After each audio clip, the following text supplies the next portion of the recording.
And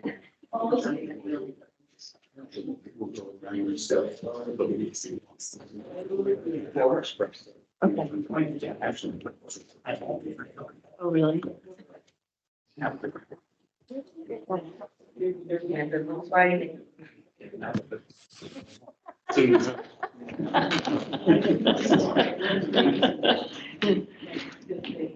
Oh, yeah.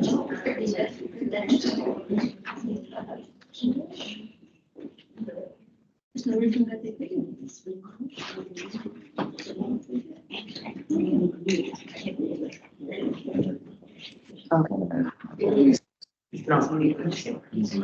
Oh, I've only been.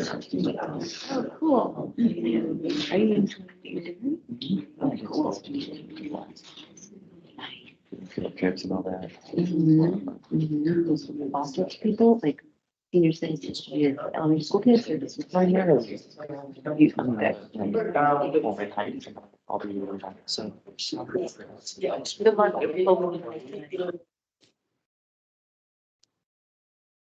All right, it's time to get started. I call the regular Open Spaces Commission meeting to order for March 25th, 2024. Robert, can we have a roll call? Yep, of course. Commissioner Wilson, Here. Commissioner Applin, Here. Commissioner Norton, Present. Commissioner Fox, Commissioner Thomas, Here. Commissioner Wallen, Yes. Commissioner White, Here. Councilmember Representative Deborah Harris.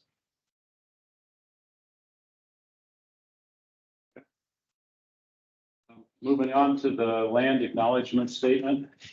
The Flagstaff Open Spaces Commission humbly acknowledges the ancestral homelands of this area's indigenous nations and original stewards. These lands, still inhabited by native descendants, border mountains sacred to indigenous peoples, and we honor them, their legacies, their traditions, and their continued contributions. We celebrate their past, present, and future generations who will forever know this place as home. And moving on to minutes, we have two for tonight. First one is the approval of the January 22nd meeting minutes. Is there any discussion or corrections to the meeting minutes as they're written? I just wanted to say thank you to Sylvia for the extraordinarily detailed minutes. It's really helpful as these issues carry forward to tonight's discussion. Thank you. I second that as well. But well documented. Any corrections? Okay. Entertain a motion to approve. I move that we approve the January 22nd, 2024 minutes. Commissioner Wallen, thank you for the second. All those in favor? Aye. Aye. Any opposed? All right. Moving on to the approval of the February 26th joint Parks and Recreation and Open Space meeting. Is there any discussion or corrections to those meeting minutes as they're written? Just a comment and thank you for uploading over on staff, uploaded all the presentations that we saw for our future reference. Thank you for that follow-up. Thank you. Entertain a motion to approve. I motion that we approve the February 26th, 2024 minutes. Thank you, Tom. Second. And thank you. All those in favor? Aye. Aye. Any opposed? Hearing none, those are approved as well.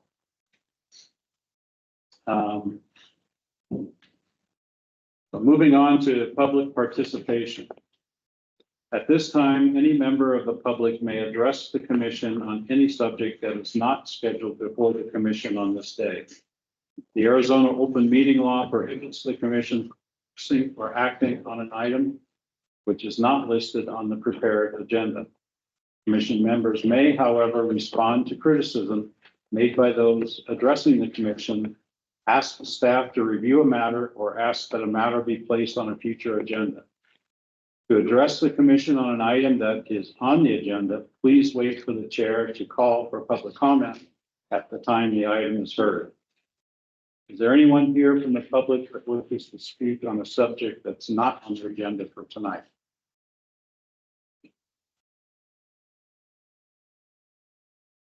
Seeing none, we'll move on to first business item, which is the selection of the new chair and vice chair for the Open Space Commission. Robert, do you have any comments before we tackle this one? Sure. I think last year, when we were going right around this time period, the commission did elect to revisit this every year. So this is the first opportunity we've had a chance to do so. Commissioner Wilson and Chair, his term does end in April, so we need someone to also step up for that position since he won't be around, he won't be able to renew his term. So. I would like to ask the chair whether you really want to leave the commission. I'm being termed out. So this is. Oh, you mean you've done 2 terms? This is two. Oh, I Yeah, know. so this is the end of the second term. I didn't know that. But you've done a wonderful job, at least in the year that I've been involved. Appreciate it. So with that information, I'd like to nominate Bruce Applin, who's vice chair at this point. Commissioner Applin, do you have any comments? Or, No, I appreciate the nomination and I'm willing to serve in whatever capacity that the commission needs me. Yeah, and second your nomination. Yeah. all those in favor? We want to have a discussion. Wait, what? Do you want to discuss? I think it's a good idea. I think, Well, I think because he's really the vice chair, that's really just is logical to become a chair this year. And it's, how long is the term? 3 years? Is it as long as, or are you just doing this every year? We've been revisiting every year since we just, I think, made that decision last year. So, but it's up to the commission how long the term is usually. And is it usually this month? Or is it just because Stan been turned down? I think usually we're supposed to address it like in January. I We just, understand you might have said that. no, you're fine, yeah.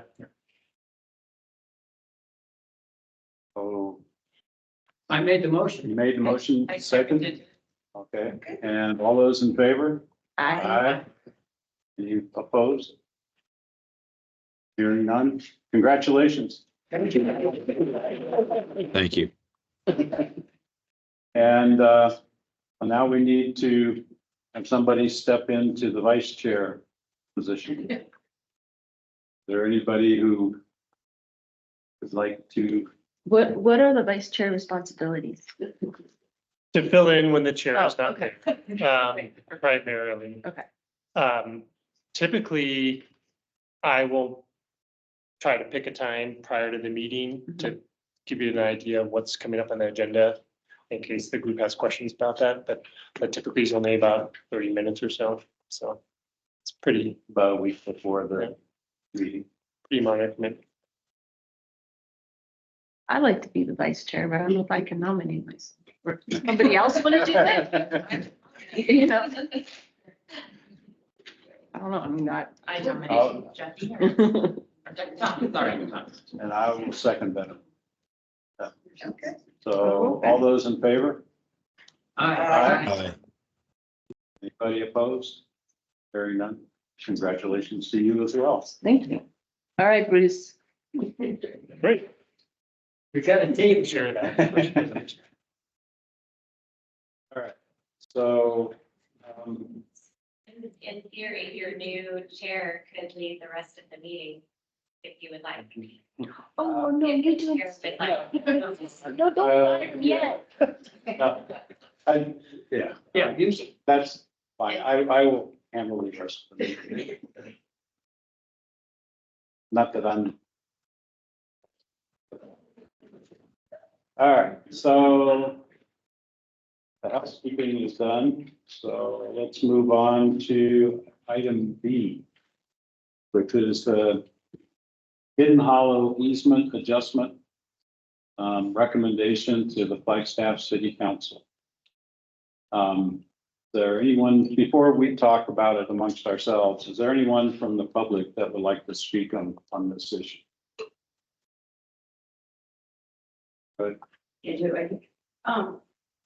After please come on up. Yeah. So that my microphone, so you think you are, I'm sorry. That's okay. Looking at both sides, I really feel for the homeowners because they bought land in good faith and stuff, but I think Nat, you're the one that says buyer beware. And looking at that land on the map, it looks like it's actually, we complete that section, that north section. And so I was thinking about it, I think because of the overpass coming in at Low Tree and buying up the land to do that, I thought we really need open space and it's like a isolated island up there. It's obviously there's hardly any access to it. And it'd be really nice to have it part of our area if we could purchase the land at, I don't know if fair market value or what, and complete it, they can get out, because obviously there's no way to get water or electricity, out there. So I was just gonna suggest that the city buy the land and complete that section.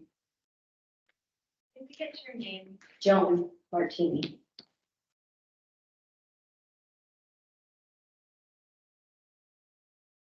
And anyone else? Yes, no.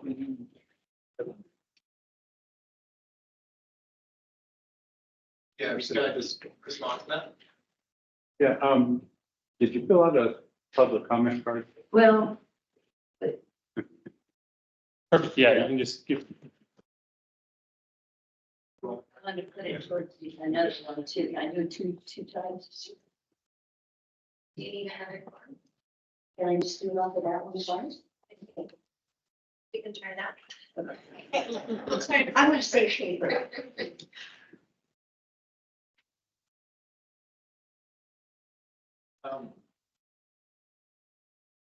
I think I said this before, but I think the landowners are open to different ideas here. Do you mind? coming up? Yeah, of course.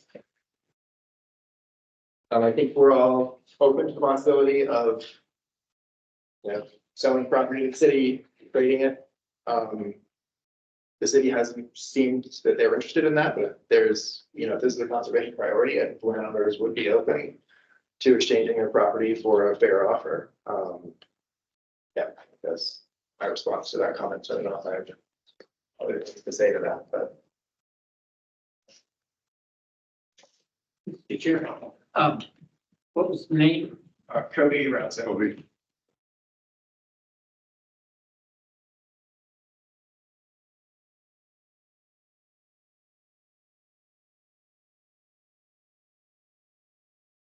All right, so anybody else on this particular subject? Which that feeds on this subject.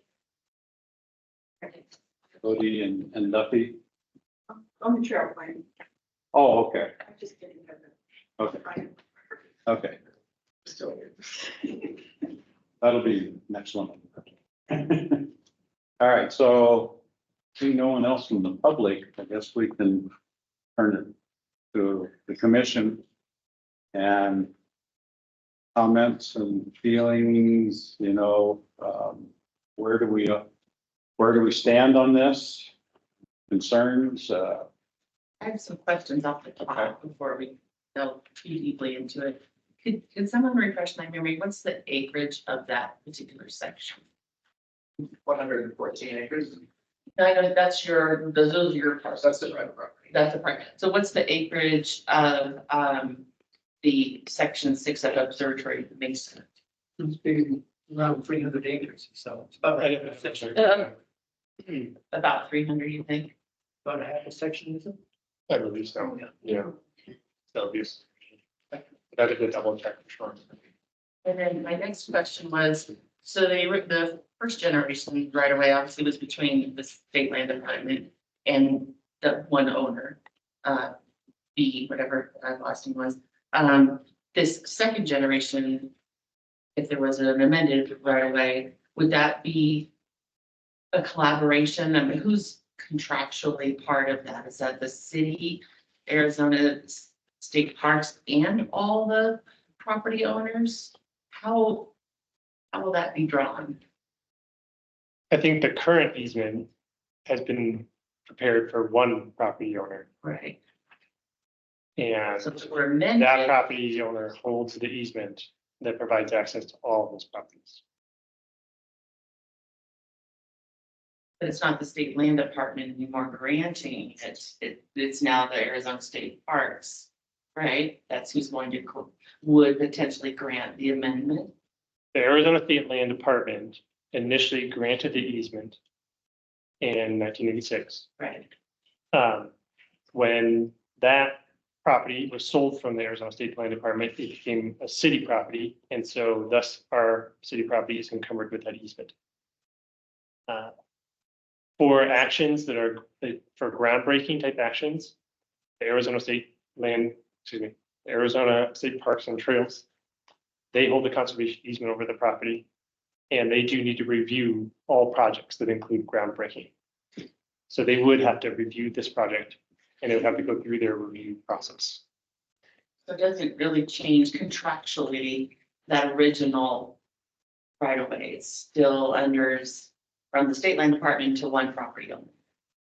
I You know what I'm believe, saying? I believe it's a perpetual easement. Yes, but when the property changes hands, the easement goes with the property. I believe it's the city. So to answer the question about who would grant the amendment to the easement, the city owns it. The city owns those rights now. But it needs state parks approval because of the conservation easement. We think. Okay. And why I say we think is because Mickey Rogers, who was with us in January, mentioned they've not done this before. So he still has to consult with the Attorney General's office to make sure that that's what we think will happen. My next question, was there any feedback from the county on the effects on Hidden Hollow Road?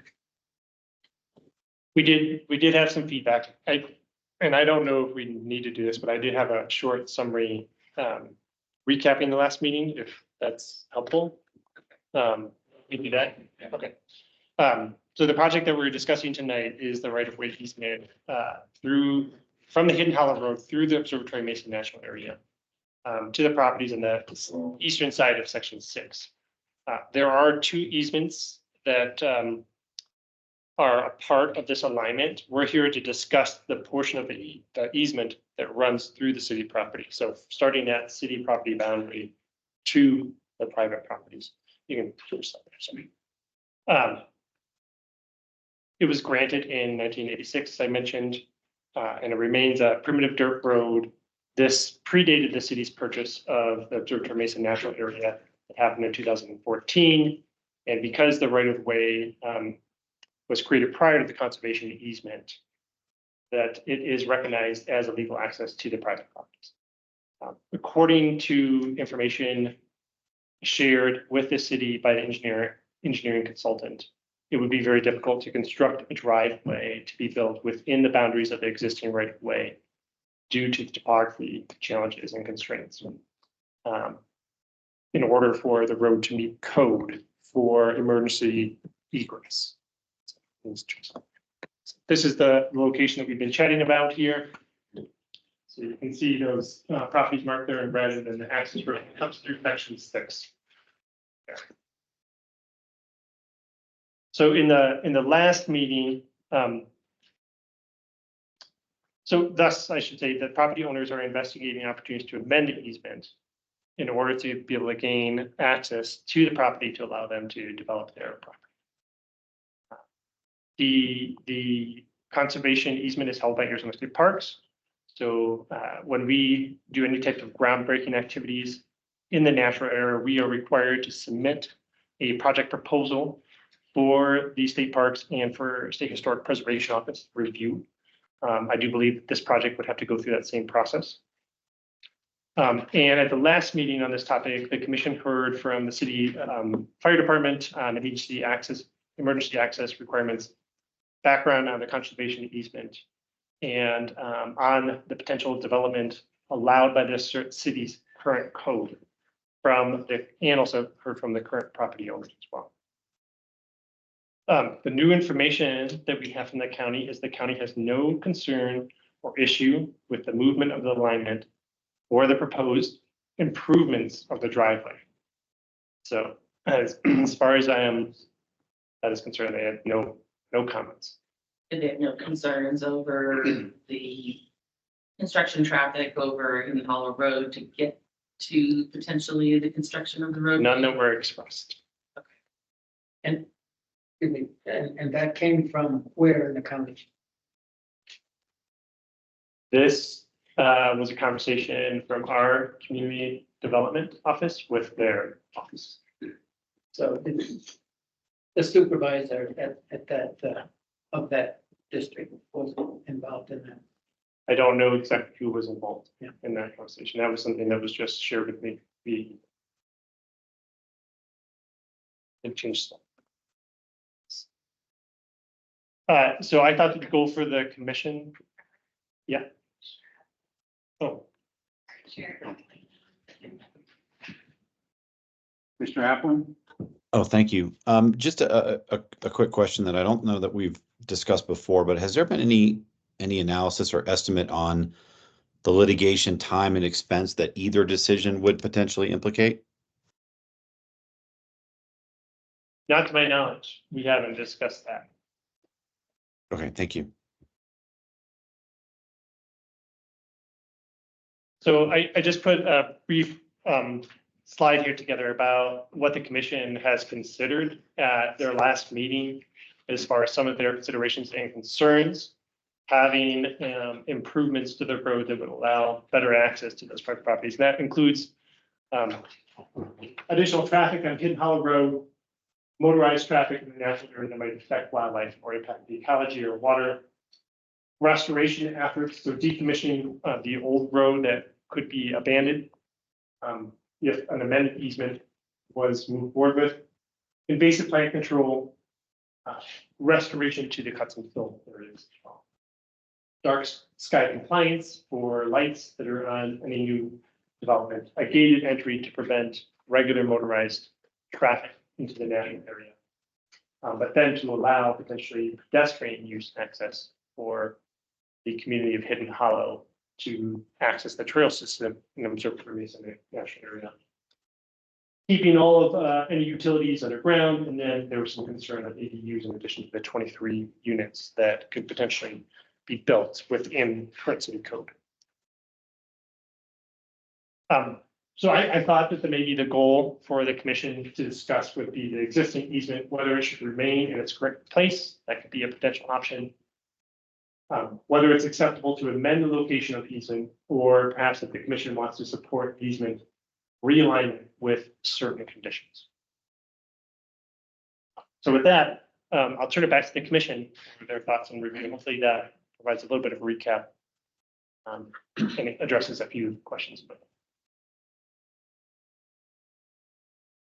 One of the terms used in the easement is no change, paraphrasing, no change of baseline conditions. For this one, what I would like to get is what the State Parks Commissioner said a judgment, it has to be a judgment of whether going from 2-track easement, even though the easement is 20 feet wide, it's only 2 tracks there. To a slightly different easement, still 20 feet wide, but brought up to the standards of the city, which is basically a road that can handle any kind of traffic, even though it's not paved. Does that change the baseline conditions of that area? If it does, then it's out of our hands, it's in the parks, and then they would have to say, well, we'll grant the C for this particular case. And okay to do that, but then it would be back to the commission at this point to say whether we really want to do that. So I see, you see the steps I'm talking about. I think we need to get a legal decision that if they built that road to the city specs, would that be a change of the baseline conditions, which the agreement with the parts says you're not supposed to do that in this particular area, in the whole thing. So for me, that needs to be settled. And then we're back to where, again, where we need to decide whether conditions will allow us to convince the commission it would be okay to do or whether not to do. So I want to add an addendum to that. I did say,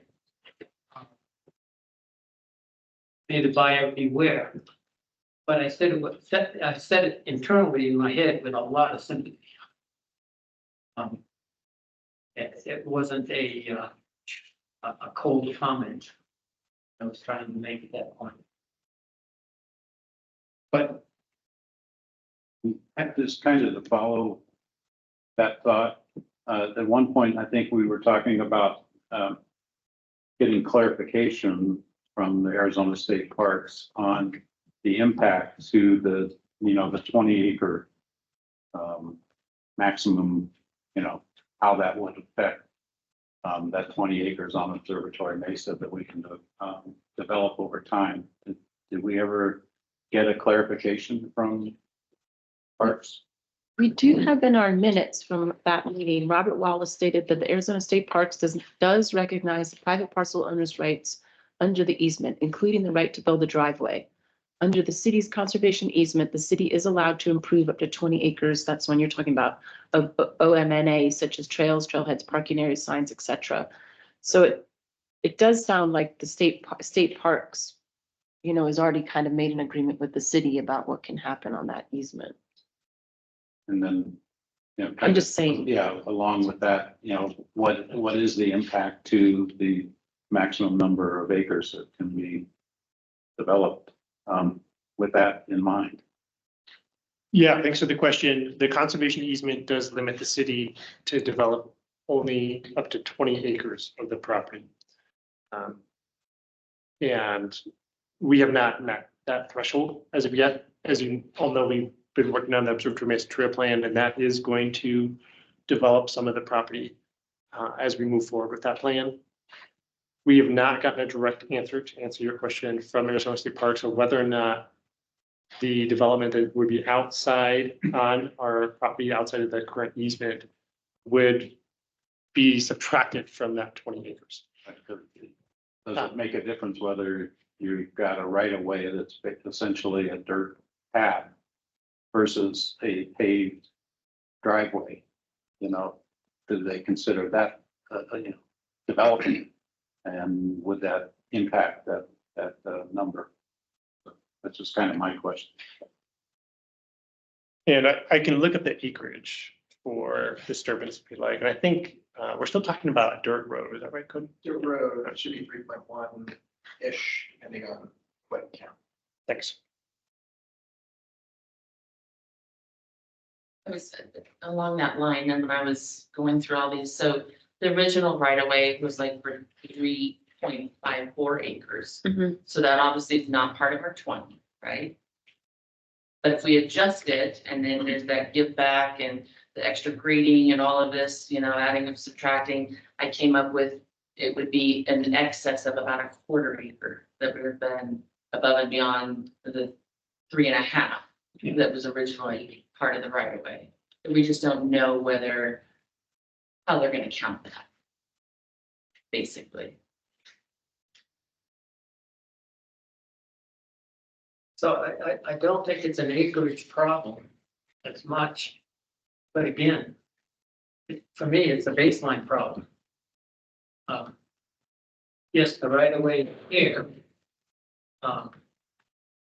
But they'll have to decide whether, what can happen in that right of way.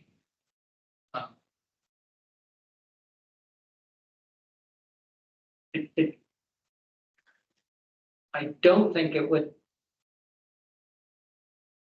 who knows, open up other avenues for other folks to say, well, up in this west corner, we really need this to get to this property. The fact that it already has a right of way, I think, limits it, but we did look at the number of right of ways that cross the property, and it's quite a few right of ways that cross the property. The gas line is one. In the future, well, the right of way is there for the gas line, but maybe the gas line needs a major access road all the way. I'm just, you know, I don't want to open Pandora's box either, but if we can get a judgment, and I think the parks guy said it had to go to the Attorney General to decide whether this is a baseline change in terms of the wording and the, however. They would have to put in for a new, the right of way on, like, say, the gas line would only be for the gas line and for general maintenance. If they wanted to go in and do any kind of construction, they'd have to come to the city to get a new right of way. She's the expert on this. No, That's not her job. really, but like, you have to follow the rules that's in the right of way, Yeah. so. And you know, I understand the problem and that you can't build this road in the current right of way because that was just put in by the land department by somebody looking at, you know, historic GIS and maps from 1986. Is that when it was? Yeah, so I really, you know, and you know, personally, I moved here 10 years ago and I've seen a lot of these kind of roads go in and people building homes, like where I walk my dog now, there's another home there, now there's another home there. And there's still a lot of wildlife. I mean, I can't believe how close into our neighborhood the elk come and the deer and the coyotes and the javelina now. And I mean, I'm just gonna say what I think getting to the bottom of some of these more technical questions is really important, but I think our job is to sort of recommend to the city council what we believe would be the recognize the fact that there's a legal right of way and that some people have property up there and we inherited this whole thing and they can't use the current right of way. I mean, my gut feeling is to support the right of way with certain conditions. You know, like the restoration, the decommission of the current road. I think you'd have to have long conversations with the community of Hidden Hollow about access. You will end up with looky-loos thinking that if they get to the end of this road, they're gonna find some sledding. Yeah, right. So you're gonna have like that stuff that's very real. But you know, there's a lot of open space around Flagstaff, and I know we're the open space commission of the open space in Flagstaff, and it's really important. But there's a legal right of way across that piece of land that we inherited, along with the pipeline right of way and all the other ones. So to kind of tag on to what you said about the conditions, that's also one of the other unknowns for me too, is I thought that, you know, the conditions that we've discussed have been very thorough and comprehensive, and I think put some important guardrails on the entire project. However, we don't really know if these conditions would stick. Would they be challenged by the landowners? would council agree to the conditions that we propose? And from my perspective, when I see things that, and on P and Z, 95% of our work is making recommendations to council. And oftentimes when it comes down to it, is it a yes or is it a no? And we might have a yes with a long list of conditions, doesn't mean that they have to accept those or that they agree with them. So whether they stick at the council level or further up the ladder with Arizona State Parks or even the Attorney General's office, I don't feel, as much as I support the conditions, should it be an approval, I don't feel confident that our conditions are guaranteed. And that concerns me. The other unknown for me is the whole goshawk situation and the post-fledging area. And when I, went down the rabbit hole of looking up about that species and all, it's, it needs to be undisturbed from March to October. That's when they're in their nest and their pre-fledging area. That only gives 5 months worth of potential construction on a road or a home. And Arizona State Parks needs, and the U.S. Forestry Department, they need to check that out. And that may kill this whole thing right there. So that's another unknown that I think needs an answer further out before we go further. Commissioner Applin? Thank you. I also tend to lean towards the recognition of the right-of-way and the legal precedent that attaches to something that was granted in 1986 that was there and present when the city of Flagstaff purchased it. I think that that the concept of buyer beware applies equally to the city of Flagstaff too when it purchased this initial plot and had this right-of-way attached. So I do think there's some legal jeopardy in, potentially doing anything that doesn't recognize this, that could potentially launch this into sustained litigation that could go on for a long time and neither party would find resolution. So my inclination is to support the right of way, attach those conditions we think as a commission could protect the nature of the open space as best we can, understanding that there's no legal, binding to those particular recommendations. But I have a hard time getting past us doing anything that would in any way functionally remove that right away from its initial intended purpose, which was to give folks that own those properties the ability to access them. So I think that's kind of where I am after our very informative and spirited discussions about this.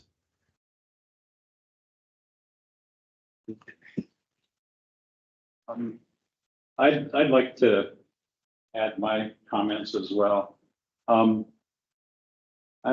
still a bit on the fence, but I am kind of leaning towards approving it. But I also have a whole host of concerns that I'd like to see addressed with, conditions or recommendations. And, they might stick, they might not, and ultimately, but just for the record, I would like to go through the concerns that I have, which are quite a few. And then, there are things that we can, conditions and recommendations that could allay some of my fears or my concerns going forward. But so just bear with me for a few minutes. So these are some of my specific concerns, but they're not necessarily in any order, just as I was thinking about them. The construction, traffic noise in a wildlife sensitive area, mentioned, the northern goshawk. That's a concern. I have concerns about the impacts of wildlife movement in that area. And to me, it almost seems like we're sectioning off a piece of that property with this right of way. still have concerns about, and I think I expressed this at an earlier meeting, about a right-of-way plan that's based on an aerial survey done 18 years ago. And the accuracy of that, I know we were assured that it is accurate. I still have a concern. That's my personal concern. I am concerned about how it will impact the neighbors on, in Hidden Hollow, as well as, you know, to the county, that area. So, you know, I know that the county has expressed that they don't have any concerns, but, you know, I am sympathetic to the neighbors there. Also concerned about a net zero impact to the natural area and the need to naturalize the disturbed land. Because we all know about invasive weeds and how that might be mitigated. The impact to other types of flora, such as native wildflowers and trees. I'm concerned about any tree cutting or removal that might have to occur with the realignment of part of the right of way. And with that, I'm actually referencing easement conditions numbers 3 and 4 in the existing easement.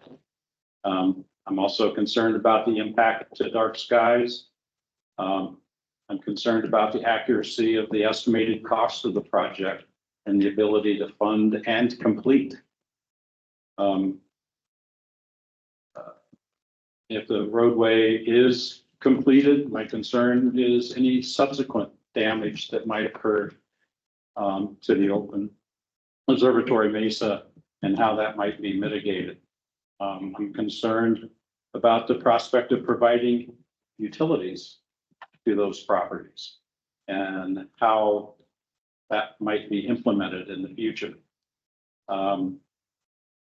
I also have concerns about the ultimate density. I mean, we've heard lots of numbers about number of housing units, et cetera, on those 7 properties.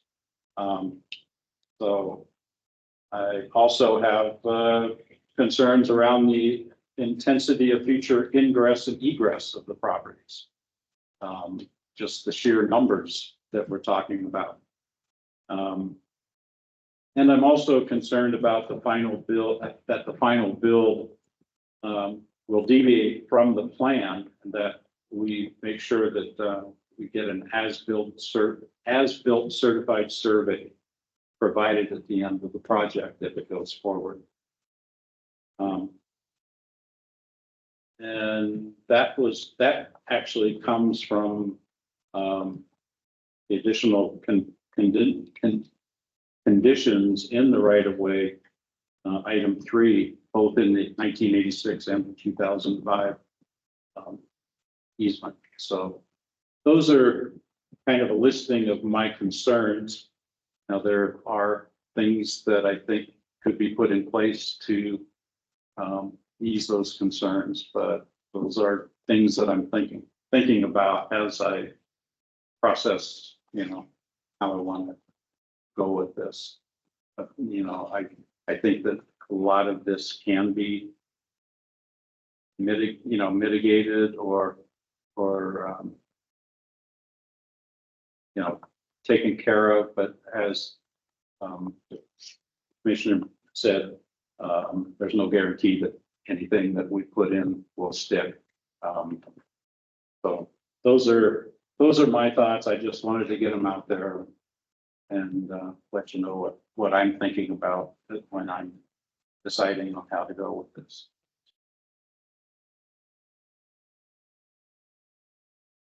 Mr. Fox.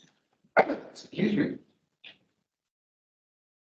For me, in addition to that very comprehensive list, is the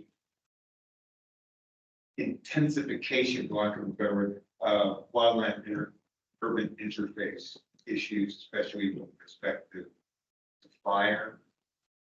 And that whole property, the circular mesa is really part of the larger buoy for Flagstaff for adding island of greater intensity there, and it's a risk for the larger property and for the folks who own the property. It's pretty scary.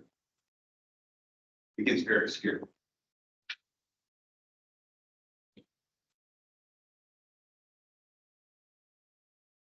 Any other? I have some additional comments besides Go the ahead. uncertainties and unknowns that I've listed before. And, you know, I've gone full circle a few times and leaned each way on this. But in preparation for tonight, thinking that maybe we had to make a decision, I kind of wanted to explain where I would have come to. That's where we are needing to go. But, you know, the right of way being written in 1986, you know, with the owner at the time, just state land department, and one parcel owner, allowed for, quote, the right of way for the purpose of construction, operating, and maintaining a public roadway. It doesn't say, nor could it have said, what kind of roadway or define any specifications. So it grants access to those parcels via some kind of constructed roadway. But in nearly 40 years, things change and evolve. And, you know, of course, the property is now owned by the city, has a conservation easement. We know a lot more about the property now as far as the realities of its terrain and its value as a wildlife habitat. And even in our current times of climate crisis and change, the fire danger is high, maybe higher. And therefore, you know, now there's 40 years later, there's better technology and requirements, bigger apparatuses needed for firefighting, which warrants a road that's built to accommodate that in order to safely build on these parcels. So it's just this snowball effect of what started out as a simple legal right of way to some landlocked land. And now we're at this quite practical creation of a road. And yet in the current right of way, that road can't be built. And maybe it wasn't a realistically drawn right of way in the beginning, prohibitive of the topography, whatever, but things have changed and building a roadway, maybe it's no longer a feasible endeavor. And the proposed amendment really isn't that much better in the sense of the impact to the area. It's not, I don't think it's a great alternative. An alternative would have been to find another route. And, you know, we hear that that's been exhausted. You know, boy, if, you know, it ends up where everybody sells in the city and, you know, envelops those properties into the Victoria Mesa, something I don't think anybody has said out loud before, or maybe even thought of, who knows? But it's more than access to 7 parcels. It's heavy construction for a road and continued heavy construction over a period of years as all of those homes are constructed. And even though the road might get built to a certain level, it's probably going to have to be rebuilt, resurfaced, whatever major repairs after construction of all those homes. And, you know, not to mention what the impact will have been on the roads leading in through Hidden Hollow. So it's disappointing to not have the county make a comment on what would happen if all this construction moved forward on their unimproved road to those existing homes. So, you know, this is just a really loaded situation, really, to accommodate 7 properties with a lot of impact that, you know, in essence, it's still creating like a mile gated private driveway through pristine forest. And sometimes that doesn't sit well with me, regardless.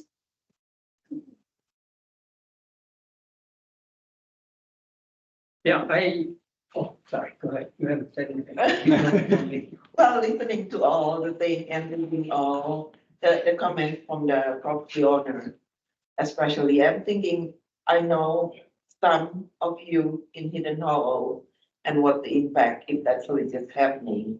And the impact also for the natural habitat.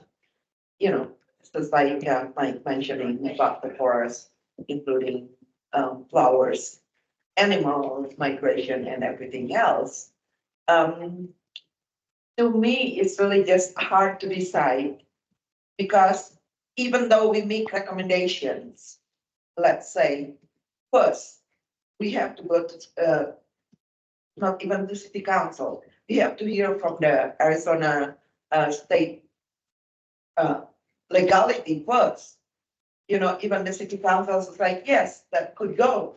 If they said, it's like, no, we still have to go back to ground zero. To me, it might be better to see it in terms of legality first for the Arizona State Park, where they are. And I know in terms of purchasing the property, I'm not really sure we could go that far. And listening to you also, Mary, it was like just to accommodate the 7 property owner and have to sacrifice them of all property owner in Hidden Hollow and the impact for all. I'm not really sure where I could be before knowing all really in a row, especially for the legality of where we are. Yeah, I wrote down,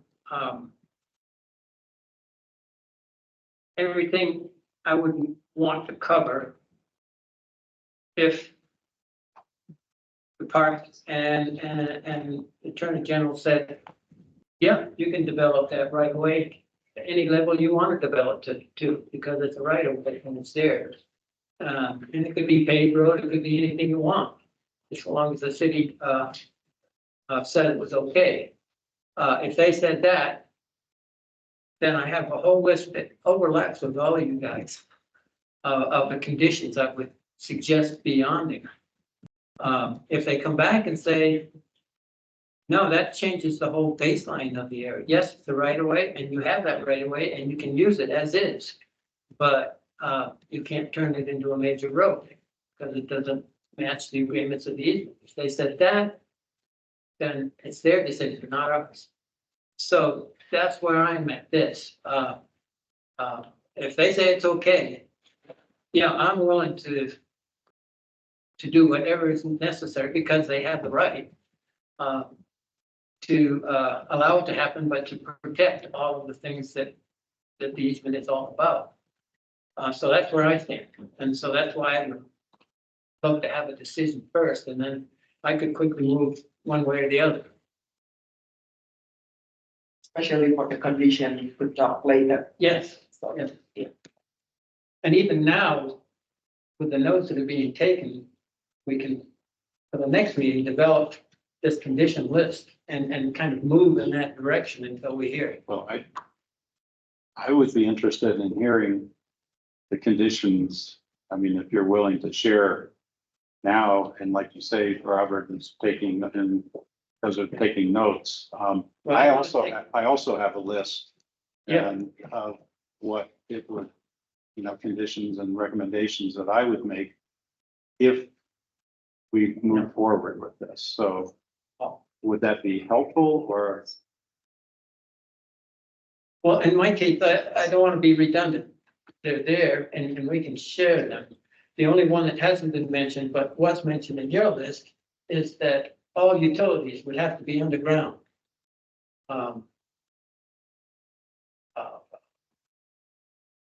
Electric, including electric.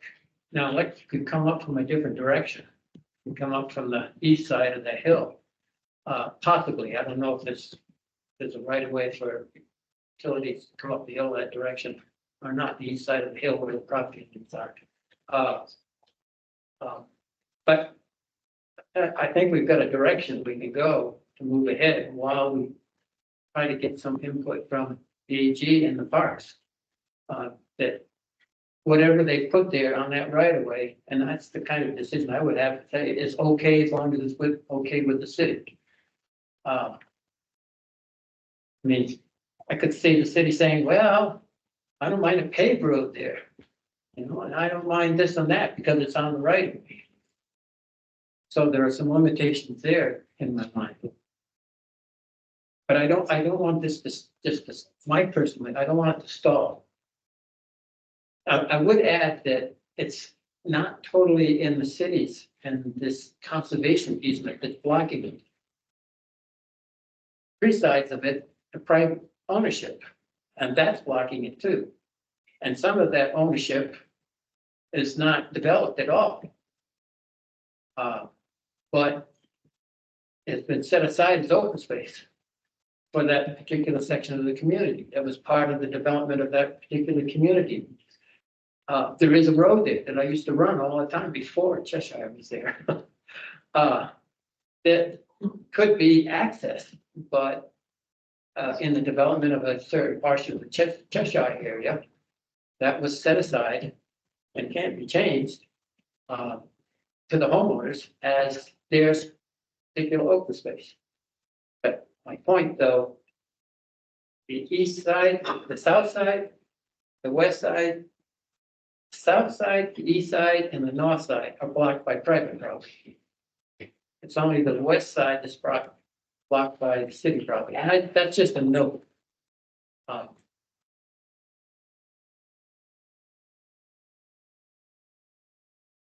probably diffused my main point. I'd like to get some legal decisions. The other, anybody else want to speak to this? Seeing as how this is officially my last meeting. I have a Okay, quick question. What's the decision timeline on this in terms of? Yeah, decision timeline, is there one?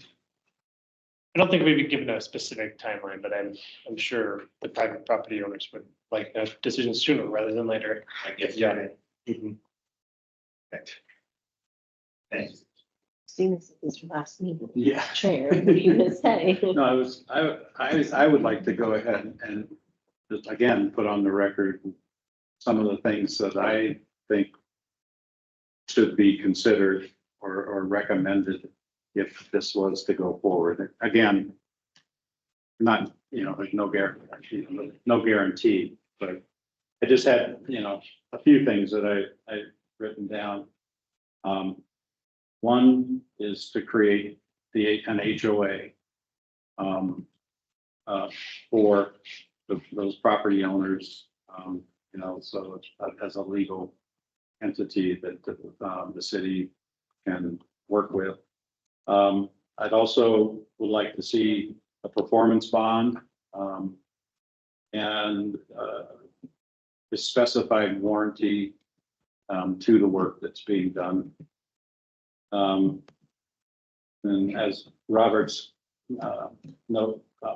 slide showed, the future utilities placed underground in the right of way, not just underground, but in the right of way itself. Having someone making sure that from the construction point of view, to monitor any impacts to Observatory Mesa and being able to report those to the city. And I think you're also mentioned about, or somebody did, any roadway section that's not utilized and or decommissioned, that be restored, and restored to the specifications that open space is looking for, allowing pedestrian access, but also creating a gated entry to prevent unauthorized entry. into the natural area. And one of my concerns and my recommendation would be, that an as-built certified survey is provided to the city if and when this project is complete. That the residents are responsible for the maintenance of the road. Dark sky compliance. I would like to, I don't know how you would do this, but prohibiting lot splits, subdividing ADUs, all of that. I don't know what's legal, what's not, what we can do, what we can't, but that's my thoughts anyway. Restrict the construction and or develop parcel development during the goshawk nesting season. The revegetation of all roads, cuts, spills, and abandoned sections. Again, to the specifications of open space. And that's basically what I have. So it's just some ideas that put out there and pick and choose, or, but those are some of the things that I thought would help allay my concerns that I mentioned before. So I'll leave it at that. Question.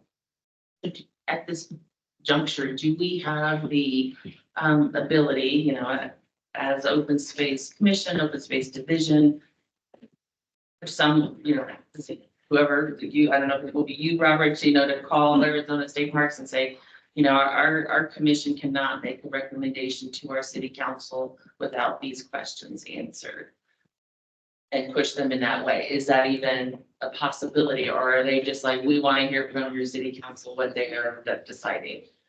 We will certainly try. And I'll remind the commission of this, that this topic has been a topic that's come back to the city numerous times before, and prior, a direction from the Arizona State Parks was for them to make a decision first and then for it to come back to the city to finalize that decision. And that procedure has changed recently when this topic has most recently come up. I said that the city needs to provide some direction, and then the state will weigh that direction based on the city's input. So this is a little bit tricky of a situation, just as all of you mentioned, and I think like some clarity from Arizona State Parks would be very helpful. So I will look into it. Can't the city say, if any development's gonna be here, it has to be this kind of road? And then send that to them and say, is this kind of road a change in the baseline conditions that are addressed in the easement? So the city can put that input in. Yeah. I think that's one thing. Yes. I think I need some further input on whether they think that affects the baseline conditions, which is the conservation easement references multiple times. Can be very helpful as well. But if they're unable to provide that, then the alternative, I think, would be to phrase the recommendation to state parks in that manner. Maybe you can rephrase that. Can you say that again? Can you restate your comment? What did you say?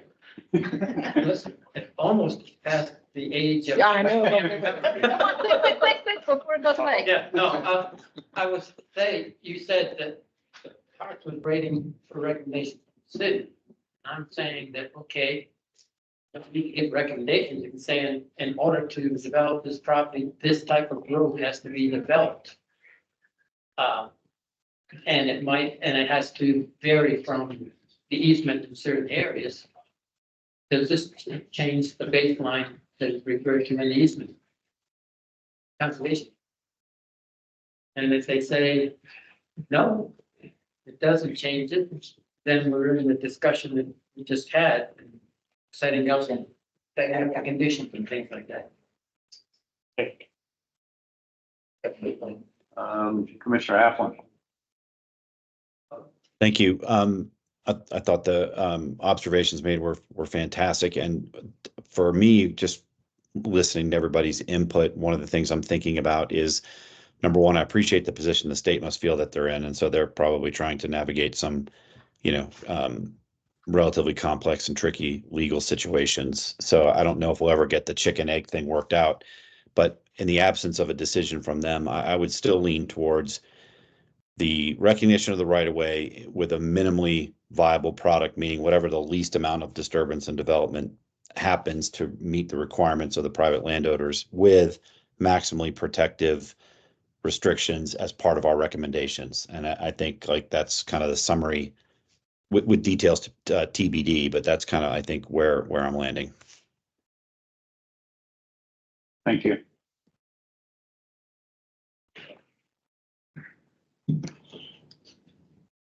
So for the next, are we, kind of wrapping up this particular? Could we get a pulse from commissioners on, are there any commissioners who are not in favor at all of entertaining a change to the right way? Do they? I just want to make sure I understand where we're landing. Oh, is there anybody who is categorically against proving this? Or we're all still open to? Okay, so I don't see anybody completely against it.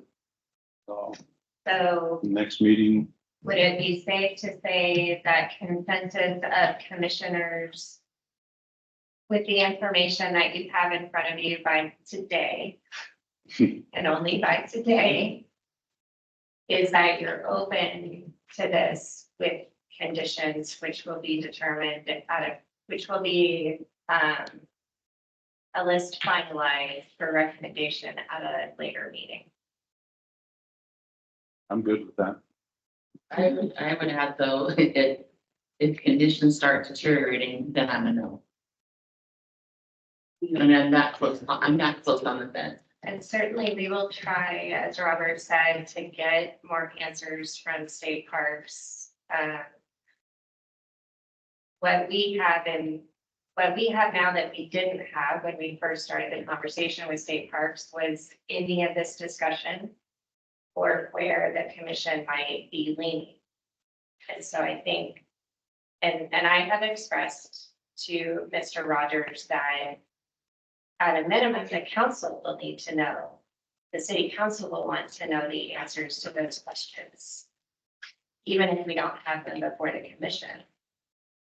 It'll be very difficult for the city council to make a final decision without that. I am concerned that you, the way you stated that if I were a judge, I said, well, it's all right with me, it's all right with them, it's all right with me. I would rather have them look at the Arizona Preserve Initiative, the meaning of it, and why it's there, and then what this particular conservation easement states, and make my decision based on that, rather than be told that if you go and say it's okay, then the commission will support it. I'd like them to make an independent decision and not be influenced by what our feeling is at this point. I totally agree, yeah. I don't want to feel like we're a yes with their blessing, you know, I want to be able to have all the facts in front of us. On the other hand, I do agree. I mean, I think there's a sense here that if it's legally okay, then we would set up a bunch of Conditions that we want. that we want. But I don't want to tip our hand. It's a little late for that. It is a public meeting, yes, and it's there, but if the city sends a formal statement That's different, yes.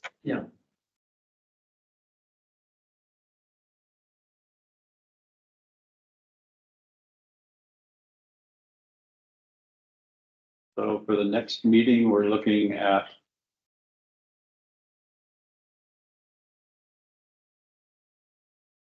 In between meetings, between now and then, yeah, I'll double check with the state and see if we can get any guidance about like whether or not an amended easement would fit within the baseline conditions or not.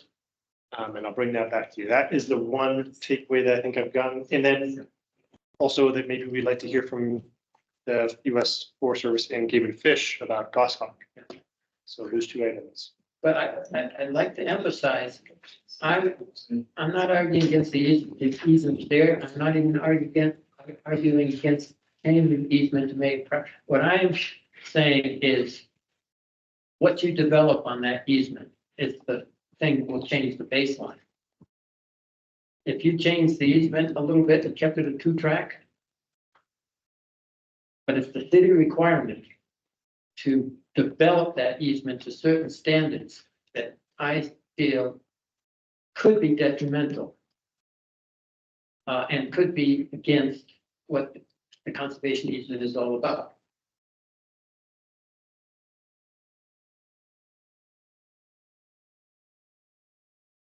The chicken and the egg problem, No. What's that? the chicken and the egg problem Yeah, that we have. Yeah. Bruce is very good at summarizing the situation. I think I've captured that idea. Not the easement itself, it's what goes on that easement. to be continued. All right. So moving on to the Observatory Mesa Trail Plan.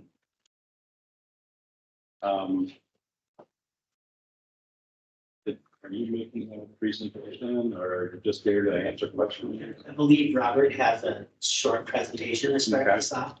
Mr. Chair,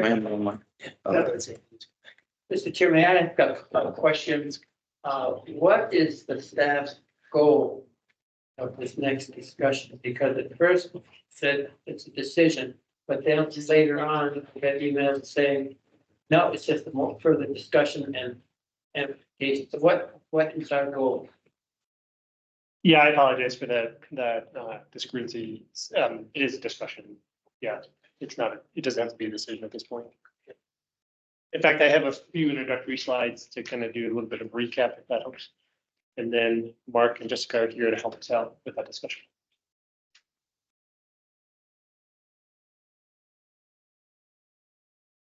Good. Yeah. Great.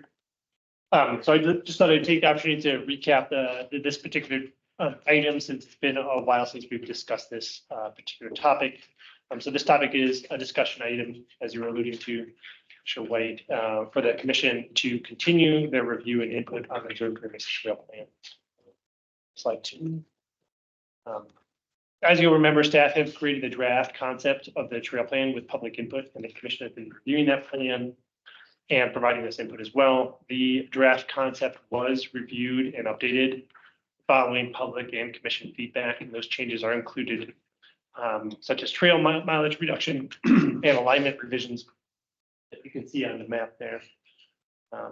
Most recently, the commission shared that they would like to review the open space section's guiding documents that pertain to this trail plan draft, and just to ensure that this plan supports the purpose and intent of that property. The guiding documents that the commission requested are linked online on our website for your review, so we can use those for the discussion tonight.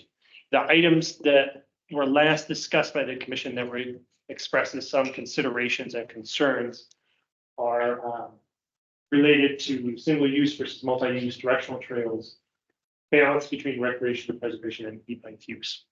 But certainly we can discuss any other concerns or conditions that the commission would like to discuss as well. The goals for this evening are to determine the Observatory Mesa Trail Plan aligns with guiding documents.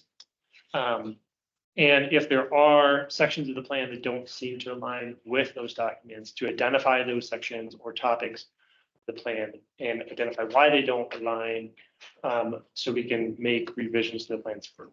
So, questions about that? Well, if there are no questions, then I'll turn it over to our colleagues, Mark and Jessica. They're going to kind of chat about this discussion. Yeah, I was gonna say, so we have public comments first and then we'll do the presentation. I have, two speaker requests, Duffy.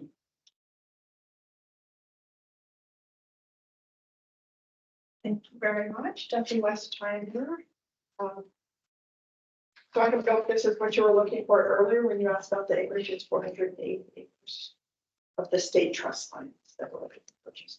And it's a permanent natural open space for public use. Wildlife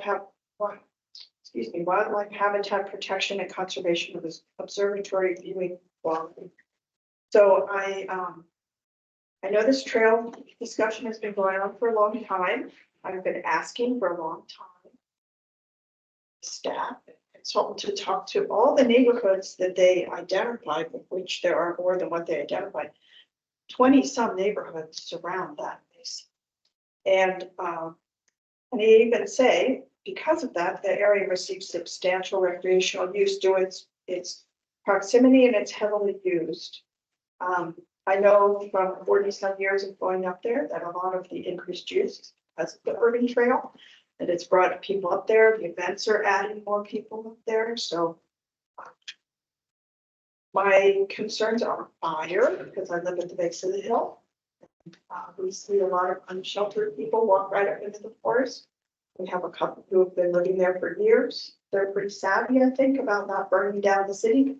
But we get a lot of people who come to town, they don't know where to go. They hear that you can walk up to the woods and camp up there. They have no clue. I talked to some of them. They're not quite 100% there. So fire is a huge risk in this city. The other things that I worry about is that this move forward, I went through this, they summarized comments, but it wasn't clear to me that the comments were broad enough. They were very chosen.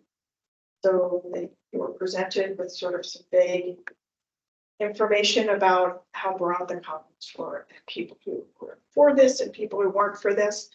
There are many people that myself, neighbors, we've all been going up there forever. And what I'm noticing is that there's no maintenance.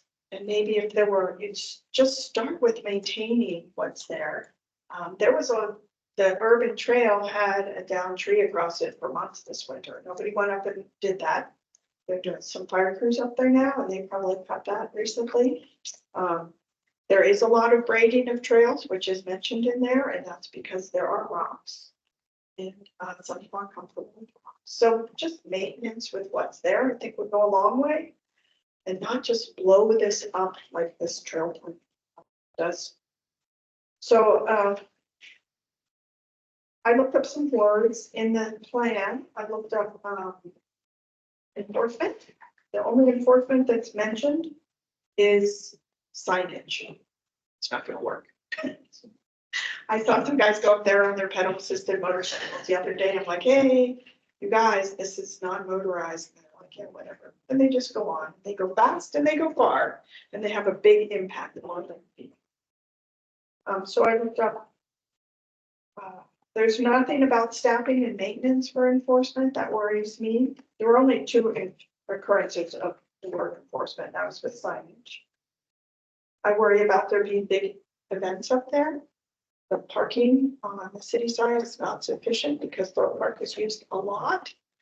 And that means it'll end up in the neighborhoods, and I worry about more camping on our neighborhood streets, which the city doesn't enforce and I don't like. I had someone leave me a present in my garden one time, solid material. So I'm not big on people camping who we don't really are on the streets. So those are a lot of my comments. I feel like this is over the top development. Really, if you just scale it back and have it be for the neighborhoods. And then other people who will use it, I think we'll be okay for a long time. But I think if you develop all these trails, it's going to become even more of an event space and it's going to be damaged.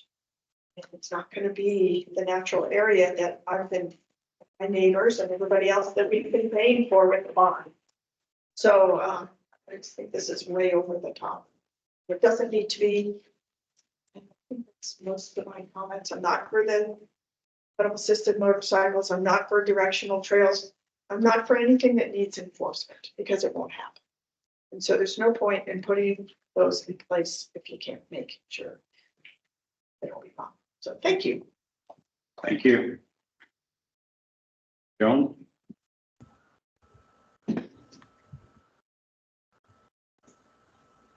As with Duffy, I've been going up on the Mesa for over 50 years now.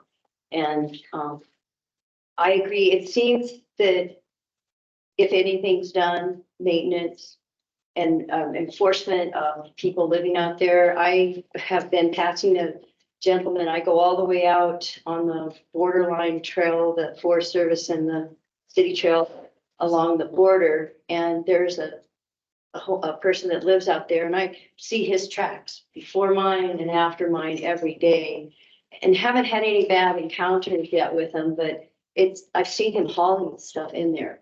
What happens to all the trash? I think he actually camps on the Forest Service. He goes through the fence and goes to the Forest Service.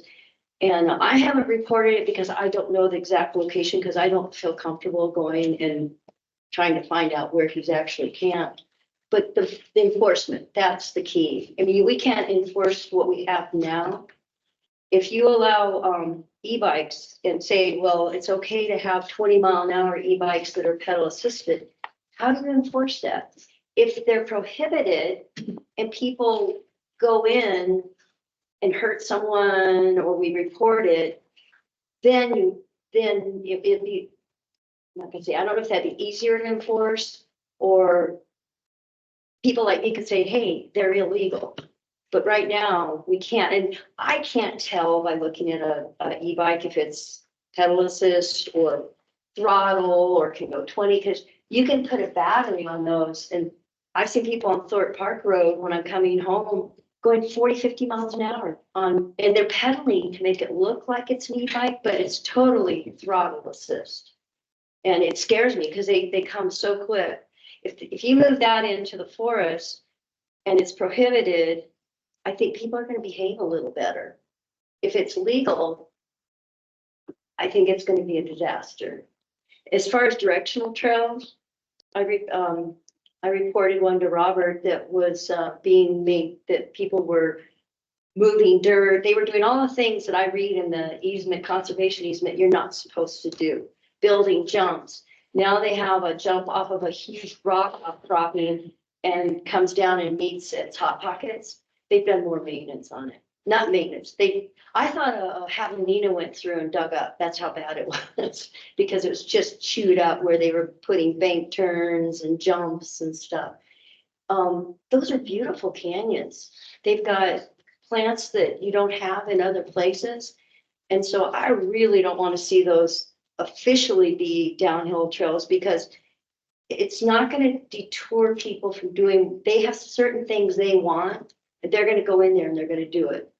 And if we can just say no, I think it'd be easier again to enforce. So I've been exploring up there. I've been exploring there for 50 years, but I've been doing more since this is on the table.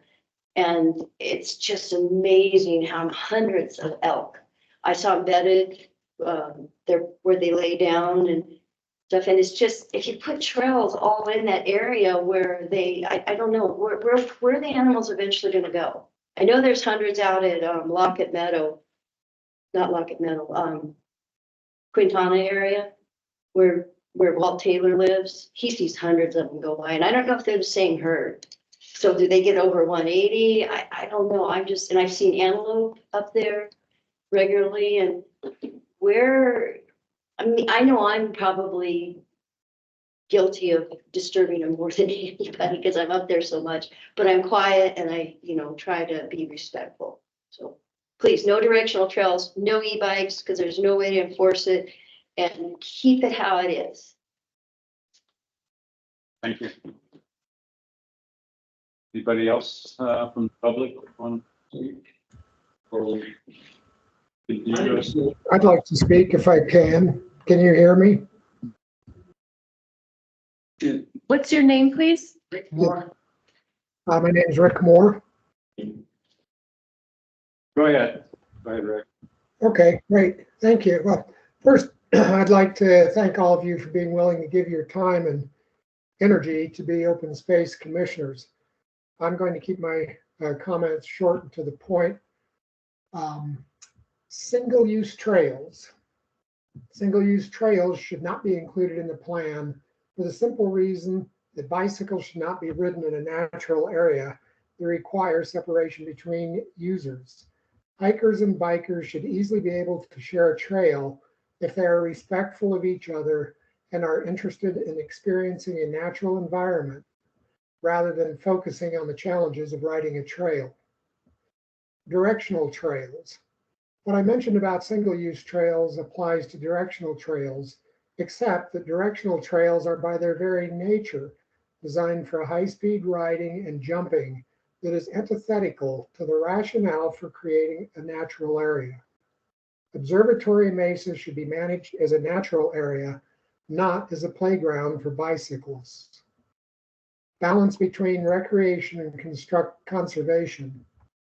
Flagstaff's fortunate to be surrounded by national forest lands and other types of open space that are open to all kinds of uses.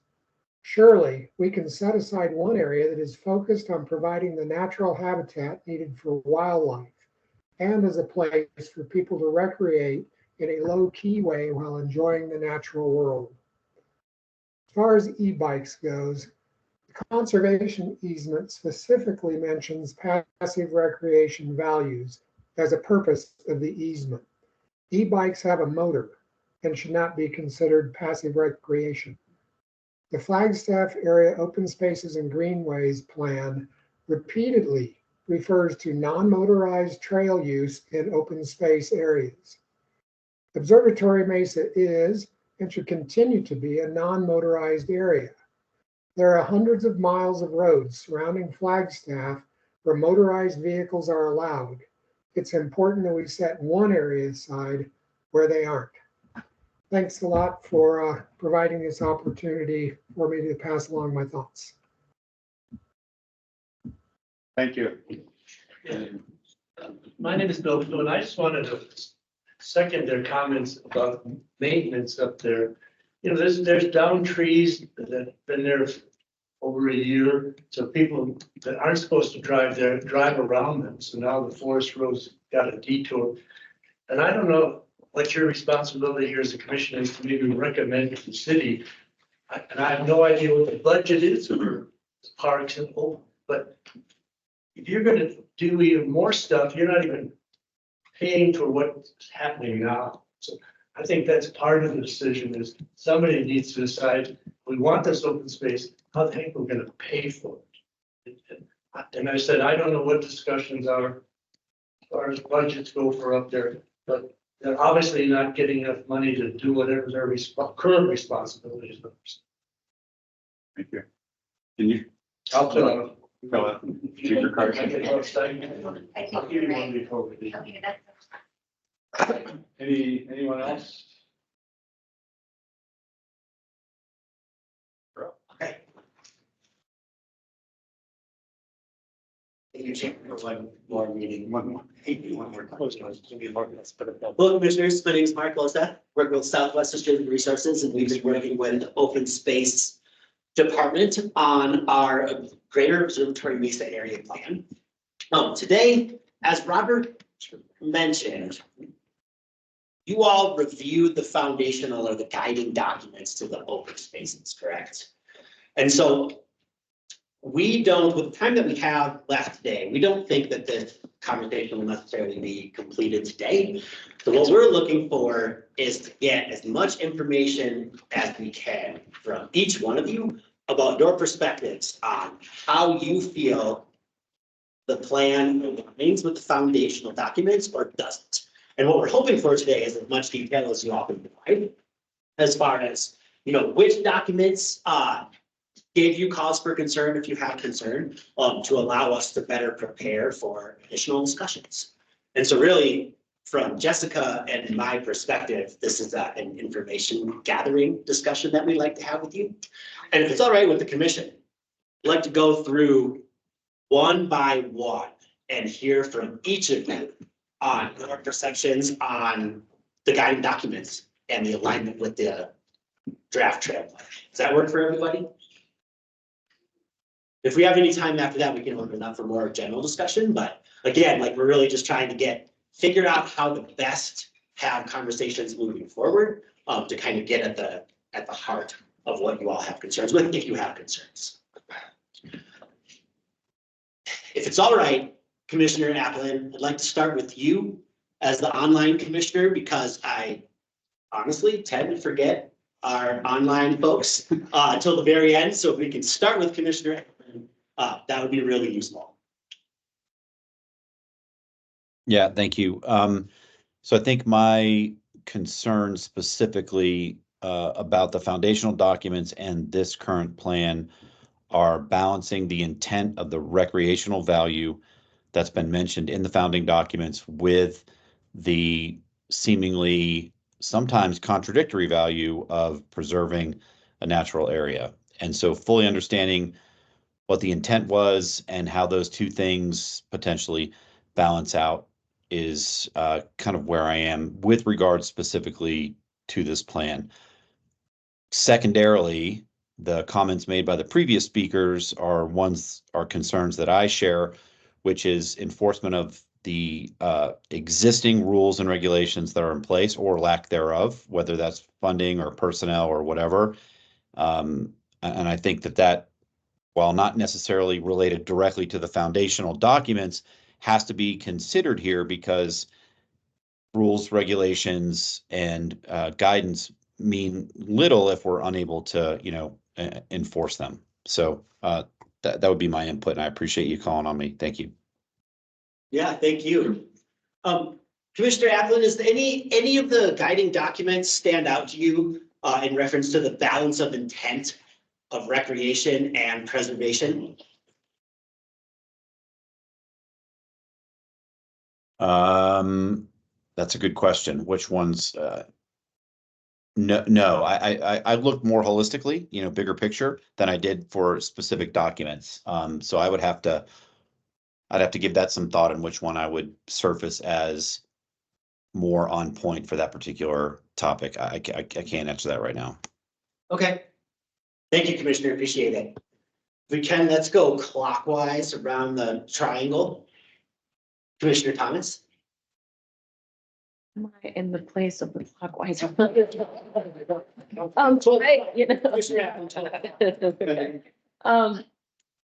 So I don't know which, I think it's in the strategic plan, Open Spaces Commission strategic plan, but we talk about passive recreation, and that's the word that just throws me constantly.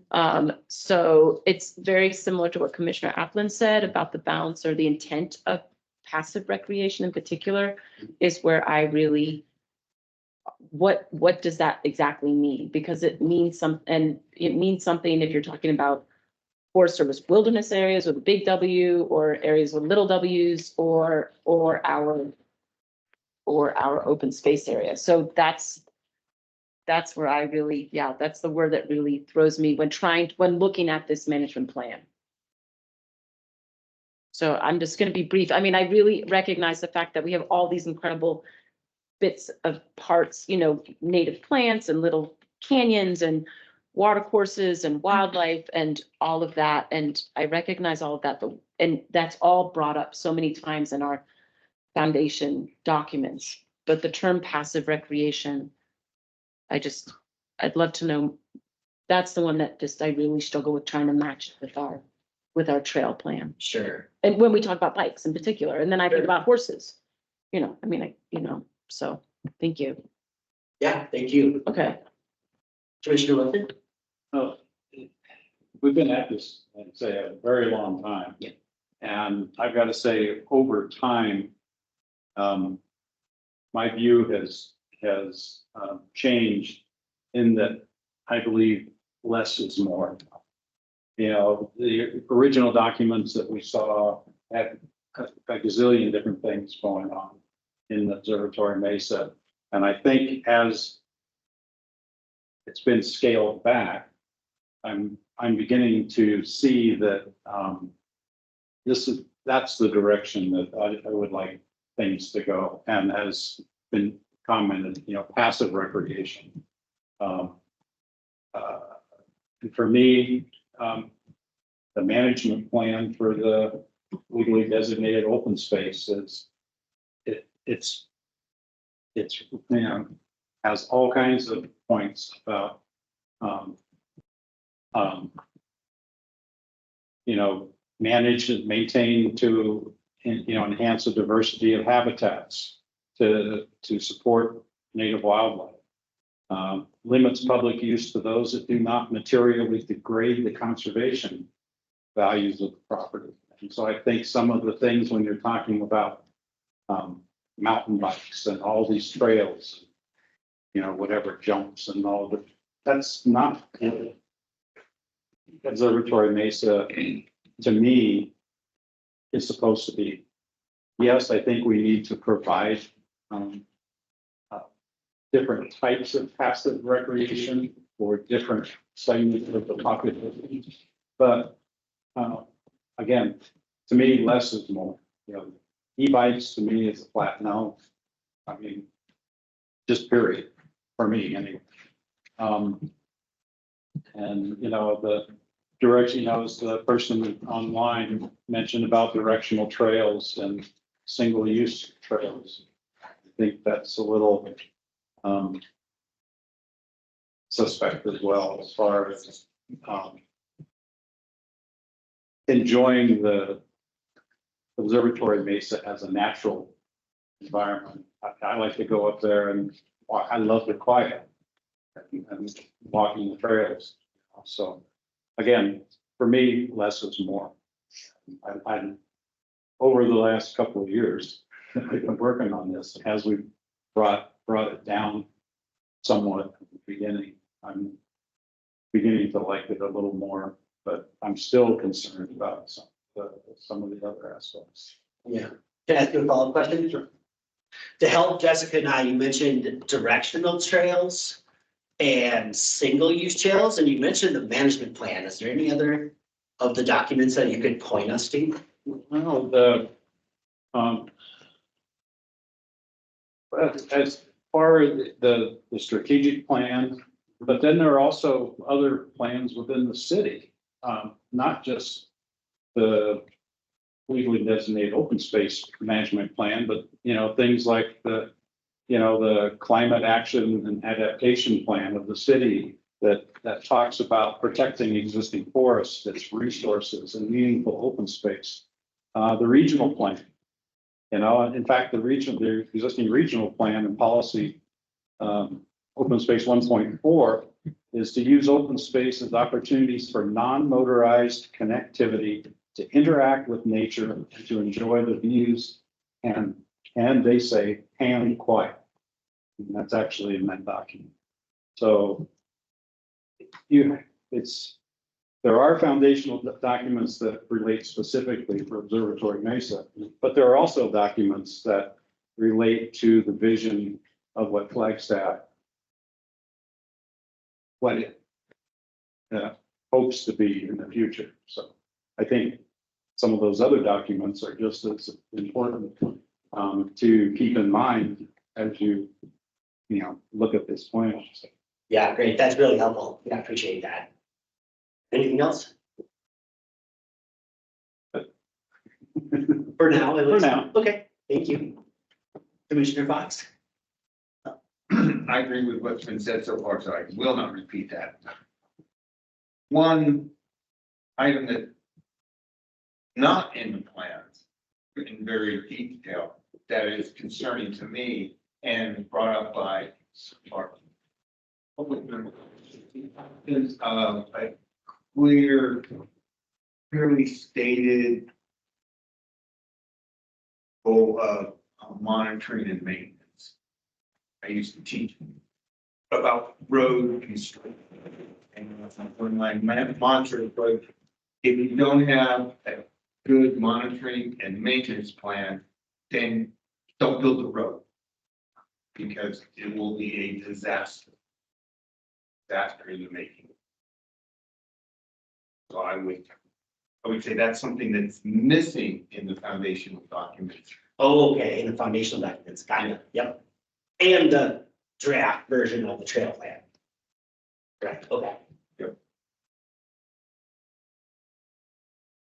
I'm done. When I first got on this commission about 2 years ago, it was the first generation and it was a bit overwhelming, frankly. But I think my first impressions have pretty much held true this whole time. But what has actually been helpful, it's been kind of serendipitous that we've had to, in the meantime, take a look at the Observatory Mesa right away, because it really made us hone in on those documents and the true essence of what Observatory Mesa Natural Area is and is supposed to be and was intended to be when it was purchased. So I kind of like answered the questions that Robert put on our agenda was, do you feel that the elements align with the foundational documents? Trail wise, as far as like decommissioning certain trails, social trails that, shouldn't be there and creating, appropriate new trails, using fire roads. Yes, I'm okay with the trail plan itself. But, I've always felt, and I still feel that it has been weighted toward mountain bike usage. And that's where I have an alignment issue that I am against. Let's see what, not alignment. So all of our documents really speak in more general overviews of conservation, preservation and management. And even when we list creating trails for usage, it's more of a general usage encompassing pedestrians, biking and horses. So specific mountain bike trails, I'm a no. Okay, if you build it, they will come. And I did a little Googling on my own, like if I want to be a mountain bike, if I want to come visit Flagstaff and do mountain biking, where am I going to go? And, whether it's a biking forum or social media or even tourist advisory kinds of websites, they're sending, they're talking about Schultz Pass and Mount Elgin Dry Lakes and even Campbell Mesa. We don't want them recommending you go to Observatory Mesa. And I think if, like I said, if you build it, they'll come. And if we did build it that way, I mean, the city will market it that way. Tourism, the Chamber of Commerce, the city's marketing department, they will say we've got great mountain biking trails up on Observatory Mesa. Yay. We don't want that because I don't think it's in alignment with our documents. And the documents that I referred to are the 2004 bond ballot verbiage in the publicity pamphlet, that it was purchased for the acquisition of the 480 acres for wildlife habitat protection and conservation of observatory viewing quality, which is located within the city limits along the urban wildlife interface. And I also found similar verbiage in the conservation easement under the purpose section, and also in the management plan for legally designated open space properties, where it talked about non-motorized recreational activities. Yes, it talks about creating varied trails. But again, for usage that includes foot, horse, bicycles, that they should all be on the same trail. So when you talk about that checklist of single use versus multi-use, it's got to be multi-use. Multi-use, no directional trails, nothing specific for downhill mountain biking. So I'm against directional trails. I think we need to bend more toward the preservation as opposed to the recreation. And no e-bikes, which is, supported by our open space, lands policy, US Forest Service, the open space and greenways document, and all of that. And also, I just as an added point, I noticed that I am in favor of the ADA accessible trails, and that is supported by the open space. My homework report. That's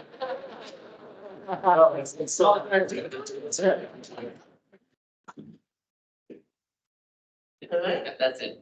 I think all the things that I have in mind is already said. But, for me, when I come to open space commission and know about the budget, it's really just like, well, the guideline is this, and the budget is how much money I get. And that's the one related to the public comments. It's like, where's the enforcement? And that's the one, where is the maintenance? And I relate to that, especially for this one, thinking about open space is preservation for me. And e-bike really just not in there because I know how fast that will be and how will be destroy whatever. Leave it alone about the house, how fast they could be. And moving along in terms of regional plan, really like the regional plan. And open space to me is really, it's like has to be preservation of natural habitat and also to be quiet. And I know it might be I'm so opposed, I guess, when talking about e-bike, because no matter where I go with e-bikes, always one of the things that disturb not only the land, but also the quietness. The other one in terms of single-use trail and multi-use. Yes, I agree, because we really have to accommodate to everybody, but also have to be true to what the open space is. When I read it back, and what we are doing in terms of opening up, sometimes I question myself, like, is that really single use or multi-use? And what actually our purpose of the open space? And I agree in terms of trail, definitely connecting the trail, but again, we really have to go back in terms of what the definition of open space, what the purpose of open space. So I will not say it more for whatever they already discussed. Sure. This. Thank you. Sure. So for me, the fundamental document of this is the Arizona Preserve Initiative application. It's big, and it describes all of the things that are up there that are worth preserving. And that is what the conservation easement is based on, is the application that was put in by the city. And if you look at the two, you can see words taken right out of the application and put in the easement description as what needs to be protected. But one of those things, as was mentioned by Joni, is the crevices, the canyons. Because of the ecology, because of their location, because of their used by different types of animals and the oak trees versus the pine trees and things like that. Those are some of the most essential things that need to be preserved. And as you know, and I've said many times, 3 point whatever it is, has been in there since the very beginning. And the main argument is it's one of the only downhill challenging mountain bike route close to the city. But that's not an argument to go against the easement. So I would say specifically, that should be removed totally. And you know the one I'm talking about. Yeah. Yep. There's no basis as far as the easement or the application to say that that should be used in the way it's being used. No basis whatsoever, and there's plenty of arguments against it. In general, the e-bikes, I think management and enforcement is the problem, first problem with that. The second problem is the problem of, is it motorized or not motorized? State has one legal definition.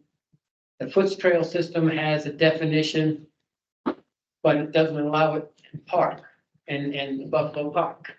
But it does allow it up Mars Hill. And as far as I know, it allows it across the easement to the Town Springs. I think that should be removed as an e-bike. And I think maybe Mars Hill should be removed.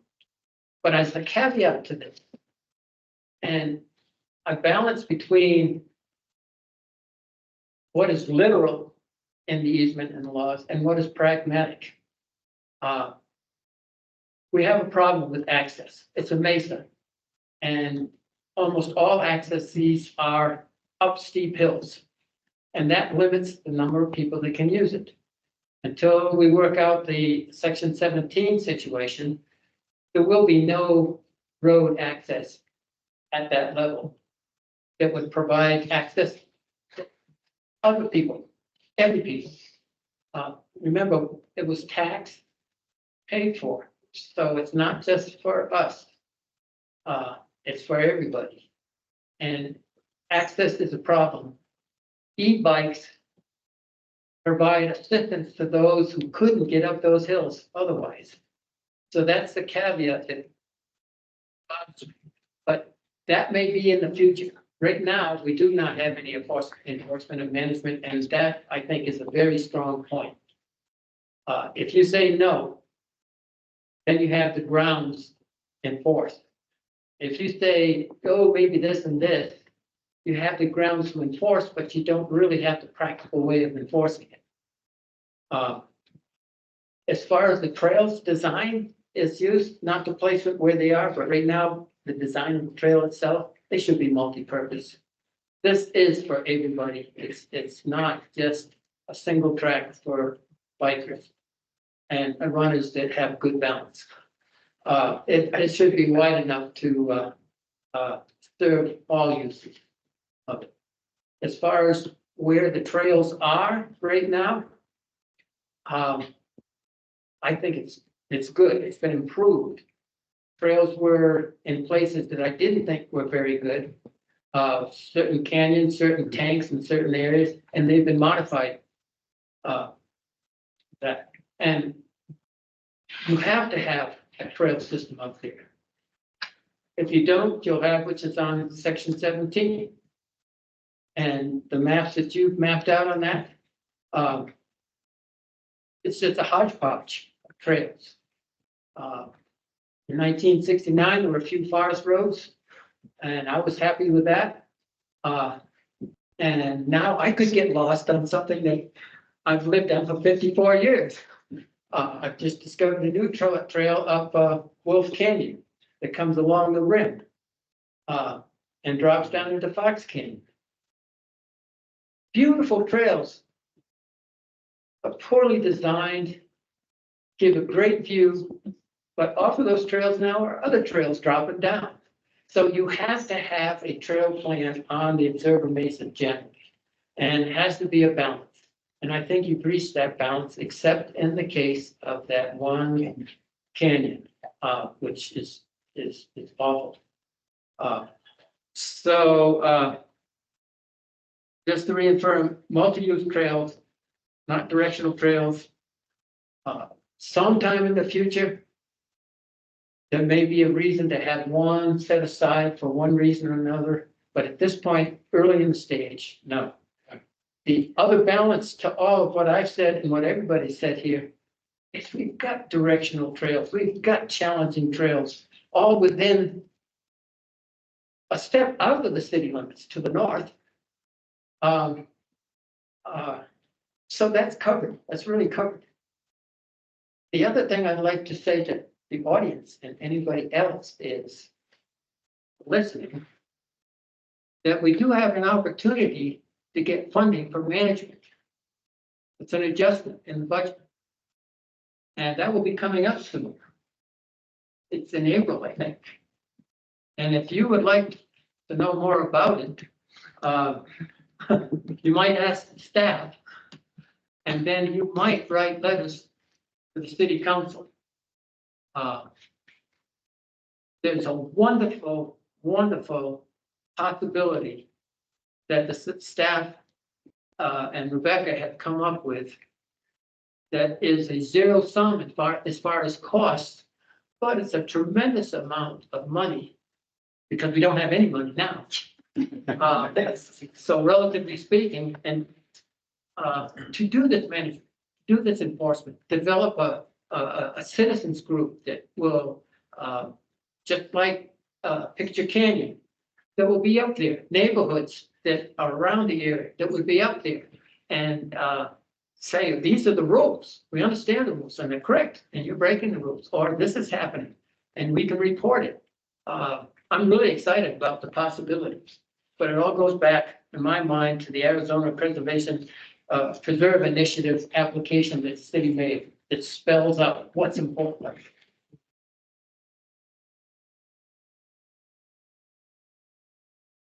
We were expecting the level of detail and research that you all put into this. Thank you very much. We are a little short on time. It's about 6 o'clock. Robert, what do you think? Push the pause button on this discussion and come back at a future meeting? I'll let the commission decide. If they'd like to do it. Great. Yeah, maybe you could tell us a little bit about next steps at our next meeting. And what do you think we could accomplish tonight? Want me to tell you that right now? Yeah, just a little bit about like what maybe the next activity would be. So Jessica was taking notes back behind you all, if you didn't notice, on some of the themes, some of the guiding documents that were referred to, and kind of you can see some of the check marks on some of the like balance, intent, recreation, and preservation. You can see the check marks, that's how many times it was referred to. So we're going to use this to come back to you all to have a discussion, more open discussion, not kind of one at a time, along what could be recommended by this commission for changes to this draft plan and how that will be kind of balanced and considered by open space staff. So kind of using this as the stepping stone to kind of get at the heart of all this, but we'd like to stay grounded in these guiding documents. We think there's a lot of value in it, as it was you all's idea, and we couldn't agree more that these guiding documents are a really good reference point and that this plan needs to reflect what those guiding documents have. So we'd like to use the time between now and whenever the next meeting is, whether it's next month or afterwards, to be able to prepare a more concentrated discussion, kind of using the information that we get. I think that's great. I just have another commitment after this. So I didn't know what you were planning for like right now, but someone's gonna let my mom know that someone else has to pick her up at the airport. So, okay. Question. And thank you for doing your homework and for being so thoughtful. I really, really appreciate that you do those things. Thank you. All right, so this will come back at a later meeting. Either, I don't know, the schedule, next month or the April or May or. We can get on the agenda next month, I believe. Are you gonna be here next month? Somebody will. If they have to replace it. Okay, so with that, I guess if we are at 6 o'clock, but we okay with continuing and reports and updates that are still to come? Hopefully it won't take too long. Everybody good with that? Try that, not 5 minutes. We'll still have one, I guess, at that point. All right, so moving on to council representative report. For the Commissioner Norton, the P and Z report, I don't have anything. open space management report. Right down the list. Just one update, we are currently working through interviews for the Heritage Grant position, an educator role. So we do hope to have somebody hired for that soon and hopefully on to kick back. In the meantime, Desert's been doing a great job. He just led a field trip not long ago. Do you want to mention that? It was great. Yeah, we had an 8th grade field trip to Picture Canyon. All about water as a natural resource and just watched them learn. It's one of my favorite parts of why I'm here. That's right. So he's been doing a lot of educational work, so that work has been continuing, so. That's all I've really got, unless you have any questions. Any informational items to or from the commission staff? I did have one, and I wanted to thank Commissioner Wilson and Commissioner White for attending a regional plan meeting the other night and for providing some input on that. I think that was great, and that is moving to the next steps, and I'll try to keep you informed about what those are. Okay. And Mr. Chair, I'd just like to say, thank you to the staff for providing that link that has all of the relevant documents in one place, with a little heading to each. I think that's very helpful in grounding us in a direction between, meeting the direction between the literal and the pragmatic.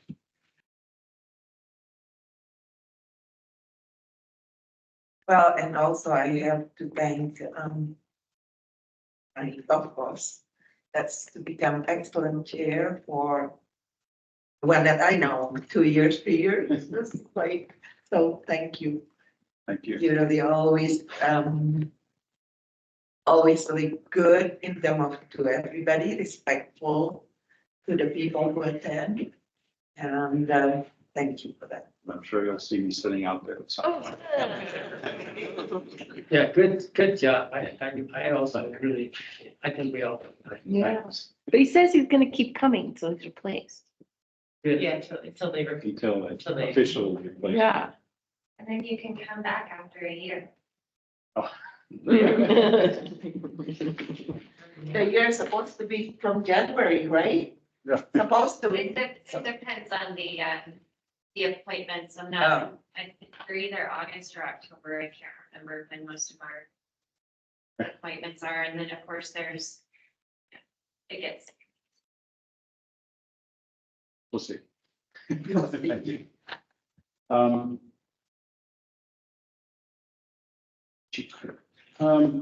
So I guess we're down to the potential future agenda items. The next meeting is April 22nd. Dave? And did you want to speak to any of the items that were? No, we'll try to follow up on your questions from the Hidden Hollow access consideration. So hopefully we'll have that on the agenda next month as well, so we can continue to work on that. And then the Observatory West Trail Plan be great as well. And then we had a request in from the commission for community development. Our colleague Tiffany Antle to come do a presentation regarding the preservation of open space during the development process. So I will check on her availability to see if she can attend for that one as well. I could also provide an update. The Parks and Recreation Commission asked me to provide the exact code language changes that I'll be recommending to City Council regarding the BBB recreation funding. I can bring that as well. When will that presentation be? I think we're scheduled April 23rd. So this meeting would be the day before. Does there need to be public support for that? Like, or is this just sort of like an introduction thing? This is an introduction to city council. It's just a work session on the 23rd, and then they would vote on it in May. And it would be an ordinance change, so it would have a first and second reading if they support it moving Following up on Jackie, what would be good support? I mean, what would be helpful support? I mean, I collaborated while the public was here. Well, certainly, I mean, I felt that I got good direction at our joint meeting last month, that both commissions were in support of this idea as a funding source for open space. We can make that more formal in the April meeting when you can review the language if you would like. That's, I believe, what Parks and Recreation Commission would like to do. We can do the same thing here, so that it's an actual vote of support. We're not assuming that you'll support it moving forward to city council. And then certainly as it comes around, I mean, attendance at the council meeting, the work session, or the reading of the ordinance change is always welcome. If any comments that you have. So the 23rd is actually a budget work session, so that's staff presenting and. Yeah, it's just a regular council work session. It's their Tuesday night Yeah. work session, But but it's not a voting. it's all about That's- budget. Not necessarily. Oh. So, I think their budget meetings are later that week. Where we only focus on budget. Let me look at that calendar. what I'm trying to get into my head is it just part of a whole bunch of your presentations, part of a whole bunch of presentations, or is yours kind of a standalone presentation for that particular work session where some support in the audience, even smiles and nods, might be helpful. I'd always love to see you in all seriousness. But this will be a work session discussion of consideration for changes to language related to the BBB tax. So there are others seeking changes as well. Economic Vitality has a couple of code change, really just updating the language to current practices. They'll be presenting as well during this same time. And then I think there's other discussion items that night scheduled. It's like federal lobbying, Yeah. BBB tax renewal, precincts and wildland fire preparedness. So it's a work session where they're hearing about lots of different discussion items. I got the picture. Thank You you. know what time? Everything starts at 3. Right now, it looks like we're the second topic. So that will be around, I think, the people. Yeah. I really don't. We do know now the mayor has instituted a new practice of limiting the first public participation block or open call to the public to 30 minutes, so that we can plan the rest of the meeting a little bit better than we have been in recent. So that helps a little bit. And then anyone else that still wants to speak can speak at the end of after the other business items. Did that answer your question? Yes, Commissioner? it did. I mean, support is always welcome. I have the picture. All right. Do any of the commissioners have any other items that they'd like to see on a future agenda other than the ones that we've talked about?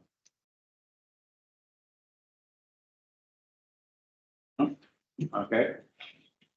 Guess we're down to the adjournment. Do I have a motion to adjourn? So moved. Second. We have a motion and a second. All those in favor? Aye. Hearing none, we're adjourned. And as we leave, That's all. and thank you very much. Yeah. You know, the plot, Mr. Wilson. As we leave, a little bit of information about who stood up there, and you noticed her, her right, didn't work. You know how she injured that? No.